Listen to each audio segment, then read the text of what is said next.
Bonjour et bienvenue dans le journal de l'emploi. Un secteur d'avenir, c'est celui de l'aéronautique et pour cela, il ne faut pas rater le salon des formations et métiers de l'aéronautique qui aura lieu du 2 au 4 février prochain. Avec nous, Jean-Michel Bossuet, bonjour. Bonjour. Vous êtes rédacteur en chef de Aviation et Pilote et organisateur de ce salon.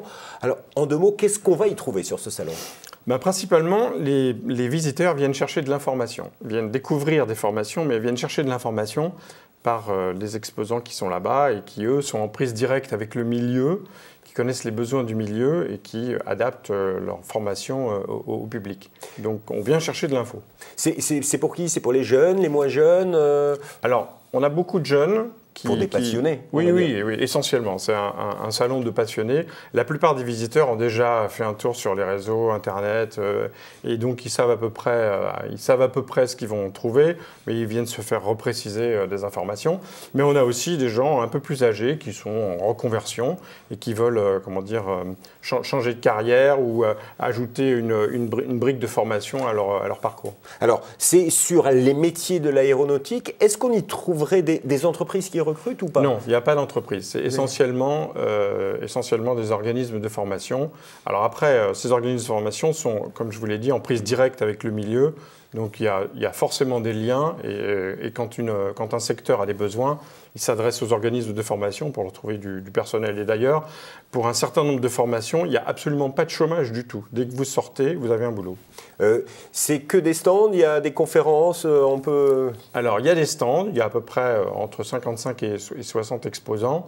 Et puis, il y a aussi des conférences. Il y a une vingtaine de conférences où on présente les filières de formation et on fait intervenir, c'est ça qui est intéressant, on fait intervenir des gens qui sont des professionnels du milieu pour parler de leur parcours, de leur stratégie de carrière.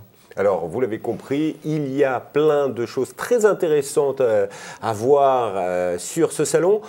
Concrètement, est-ce qu'on peut avoir quelques chiffres sur le secteur de l'aéronautique ? On a dit qu'il était dynamique. C'est vraiment un secteur d'avenir ?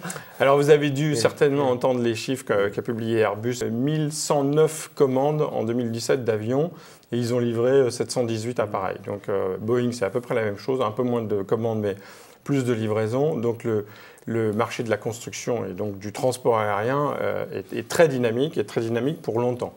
En plus, les compagnies aériennes retrouvent le sourire, elles ont gagné de l'argent, elles ont confiance en l'avenir, donc elles réinvestissent massivement dans les appareils, mais aussi dans les formations. On est sur les métiers qui recrutent, vraiment sur la construction, c'est un petit peu tous les métiers de l'aéronautique. Non, il y a tous les métiers recrutent. Vous avez évidemment, on pense d'abord aux pilotes, donc les compagnies cherchent des pilotes un peu partout. Air France relance sa filière cadet, ils ont des liens institutionnels avec l'ENAC, l'École nationale de l'aviation civile, ils ont aussi un volant de professionnels qui vont recruter, mais on recrute aussi dans la construction et on recrute aussi dans le secteur de la maintenance. Même le secteur aéroportuaire recrute. C'est plus difficile d'avoir des chiffres sur l'aéroportuaire, mais ça recrute. Et les hôtesses, les stewards, les personnels navigants aussi. Pareil, c'est la même chose. Et ceci, c'est en France, partout dans le monde. Quand on se lance dans ce secteur, si on est jeune, on peut se dire je vais travailler en France, mais aussi par le monde. Le transport aérien global dans le monde, il varie, il grandit environ de 5% par an, entre 5 et 7% par an. Et puis, il y a des pays où le taux de croissance est beaucoup plus élevé. Donc, il y a des endroits du monde, notamment en Asie, où l'emploi est plus important. Mais globalement, là, en Europe, la conjoncture est très porteuse. On n'a pas vu ça depuis au moins une bonne dizaine d'années. Alors, vous avez parlé des pilotes. Là, on sait que c'est des écoles de formation assez longues, assez haut niveau, on va dire. Alors, c'est quoi les niveaux de diplôme qu'il faut avoir pour rentrer dans ce secteur de l'aéronautique ? Parce qu'on peut avoir un CAP et bosser dans l'aéronautique ? Absolument. On recrute, on peut se former à partir de tous les niveaux. Bon, ça commence au CAP. Après, on passe à une strate supplémentaire, c'est le bac pro. Après, on peut faire un BTS, on peut faire ingénieur, chercheur. Ça, c'est pour l'aspect construction, recherche et développement et même maintenance. Et alors, pour les pilotes, je reviens un peu aussi aux pilotes. Là, il n'y a pas de niveau de départ. Il est préférable d'avoir un bac, mais si vous voulez rentrer à l'ENAC, il faut que vous fassiez un concours. Voilà. Mais par contre, pour rentrer dans une école de formation pilote normale, on vérifie pas. On vérifie votre niveau, mais on ne vous demande pas nécessairement d'avoir un bac plus 10. Et toutes ces formations pour tous ces métiers seront présentes sur le salon que vous organisez. Oui, une grande part.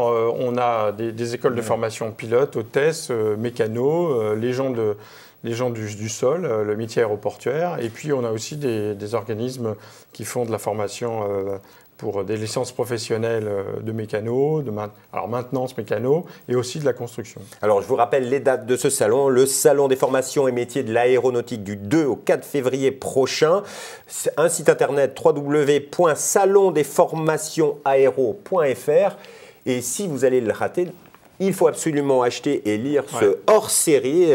Qu'est-ce qu'on y trouve Alors, on y trouve globalement la description des formations et des stratégies de carrière. Mais on y trouve aussi un certain nombre de portraits de gens qui expliquent comment ils sont arrivés là où ils sont arrivés. Comme par exemple Willy, agent des opérations aériennes. Et là, on se donne un peu de mal pour chercher des gens. Et des gens avec des profils qui peuvent vraiment intéresser un grand public. Monsieur Bossuet, merci beaucoup de nous avoir fait découvrir ces métiers de l'aéronautique. Merci à vous de m'avoir invité pour parler de tout ça. Et quant à nous, on se retrouve bientôt pour un nouveau journal. Au revoir.